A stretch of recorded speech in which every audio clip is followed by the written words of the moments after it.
आता पुण्यात घडलेल्या अत्यंत दुर्दैवी घटनेचा पहिले तर मी त्याच्याबद्दल खूप खूप दुःख व्यक्त करते, संताप व्यक्त करते आणि कुठेतरी हे समाधान व्यक्त करते की फास्ट ट्रॅक मध्ये निर्णय घेऊन सन्माननीय न्यायालयाने न्याय फास्टेस्ट डिलिव्हर केलेला आहे आणि ते पण फाशीची शिक्षा दिलेली आहे. एका व्यक्तीने दुसऱ्या व्यक्तीचा सन्मान करणं आणि शरीर एखाद्याचं हे म्हणजे तुम्हाला राग आला म्हणून कोणावर अटॅक करा, कोणावर अत्याचार करा, कोणाला मारून टाका, या प्रवृत्तींना आळा घालण्याची गरज आहे.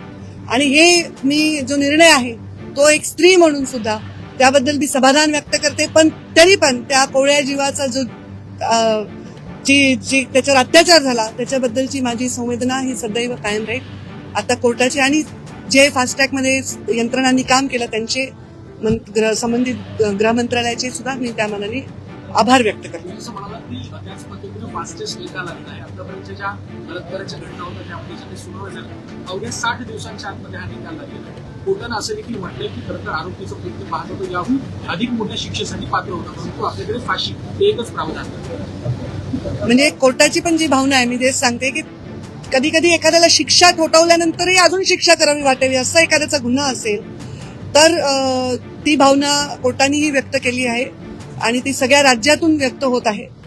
असं फास्ट ट्रॅक निकाल लागले तर ह्या नराधमांना आळा बसेल आणि गुन्हा करताना 10 वेळा कोणी विचार करेल अशा पद्धतीचा एक त्यांच्या मनामध्ये थरार निर्माण झाला पाहिजे.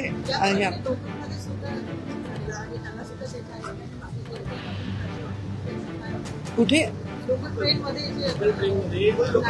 कोणत्याही गुन्ह्याला शिक्षा झालीच पाहिजे आणि जर कोणी कोणाचा जीव घेत असेल तर त्याला मोठी कडक शिक्षा झाली पाहिजे. हेच आहे, योग्यच आहे. फांसी की सजा दी गई है नशाखोर केस मामले में. जज ने कहा कि ये टेररिस्ट ऑफ वेल्थ केस मामला है और इसमें और भी कठोर सजा दे सकते थे लेकिन फांसी से ज्यादा सजा.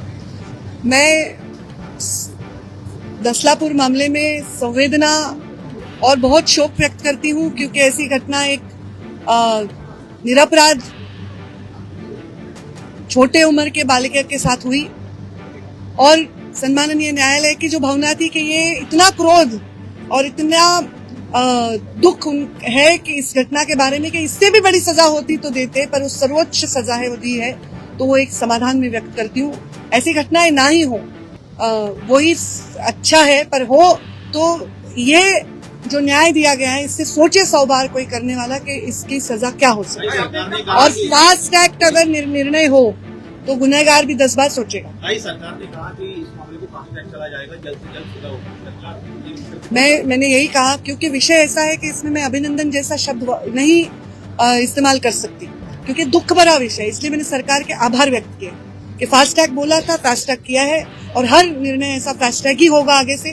तो एक अंकुश ये प्रवृत्ति पर हम प्राप्त कर पाएंगे. ऊपर कोर्ट के चैलेंज किया जाएगा कि राष्ट्रपति तक मामला पहुंचेगा, उसमें टाइम जाएगा, तो उसमें टाइम न जाने के लिए सरकार ऐसे ही कुछ करे कि जिसको जल्द से जल्द फांसी हो. अभी ऑलरेडी फास्ट ट्रैक में गया है, ऑलरेडी सरकार सुनाई गई है सजा, तो अभी ये तो प्रावधान है ना. हमारी न्याय व्यवस्था ऐसी है जिसको हम कहते हैं कि हर गुनहगार को सजा होनी चाहिए पर बेगुनाह को नहीं होनी चाहिए. तो जो प्रावधान है वो यूज करेंगे, पर हर बार उतनी ही डटकर हम खड़े रहेंगे, हमारी व्यवस्था खड़ी रहेगी और ये फांसी की सजा होगी ही.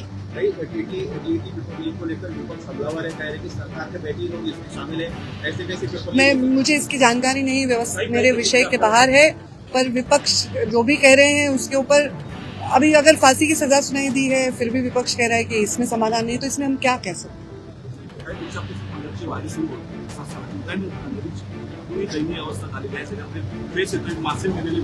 मी त्याची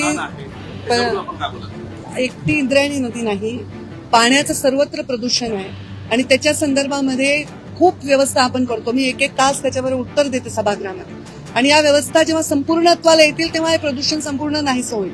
आता काही दिवस आपल्याला ते आढळेल.